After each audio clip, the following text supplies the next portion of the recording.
Huh? 1, 2, 3, 4. Huh? 1, 2, 3. For the love of humanity, and because you and I are so intimately connected, this is the Union of Muscle podcast, Daily Inspirationals. Daily Inspirationals to inspire you. Inspire you to be what? To be strong, to be brave, and to be beautiful.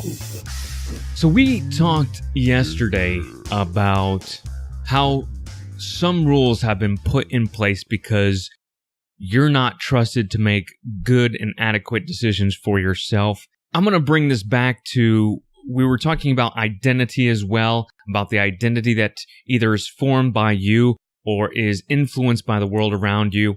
And this also plays into the idea of how to follow the rules or how to know which rules to follow when and how to be more dynamic.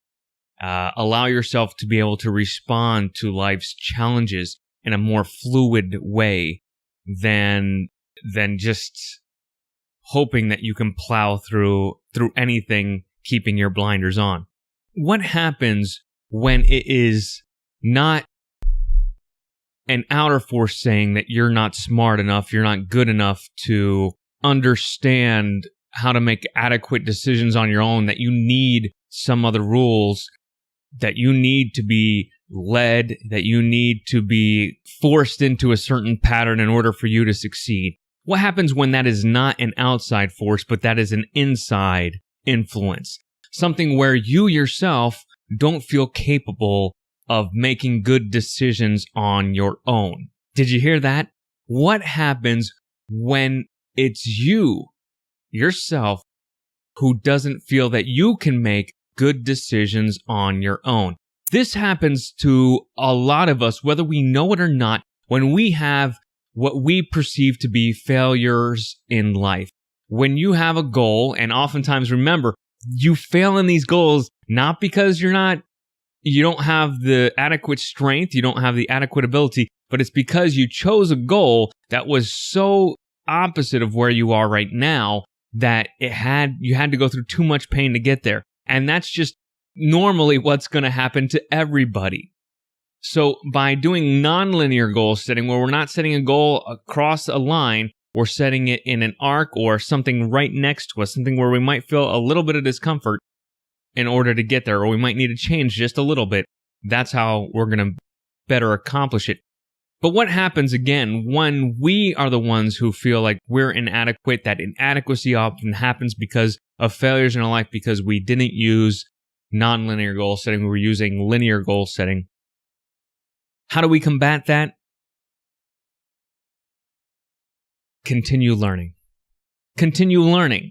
If you feel you're inadequate in any one area, it doesn't mean that you need somebody else to necessarily tell you the rules to follow, that you're incapable of doing that yourself. What you can do is find out what rules are out there or what ideas are out there already on how to accomplish those things that you want to accomplish. How have other people done it?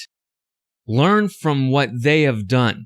And this is where also nonlinear goal setting comes into play, because we're dealing with a whole sphere of possibilities. We're not dealing with just one line. We're dealing with many factors that can go into solving your goal. So remember, maybe it wasn't that you're not capable. Maybe it was just that the route you were taking did not fit who you are or who you were. Maybe now that you're in a different position, it'll work for you, that route you took previously. But I would encourage you to learn, to keep learning. I believe you're intelligent enough. What happens with your brain? Your brain is constantly rewiring itself every time you go to sleep, which is why sleep is so important, to get adequate sleep, because you'll become a more capable person when you wake up in the morning, when you get adequate sleep. There's too many goodies I want to give you guys, but I want to keep this short. Thank you for tuning in to this episode of Union of Muscle Podcast, Daily Inspirationals. Daily Inspirationals to inspire you to be strong, to be brave, and to be beautiful. The information you hear may be the views, may not be the views of Union of Muscle, Black Hat Management, or our affiliates, and that any information you hear here must first be reviewed by the corresponding professional, whether that's medical, legal, or financial, before applying it to your life. All rights are reserved by our content's creators.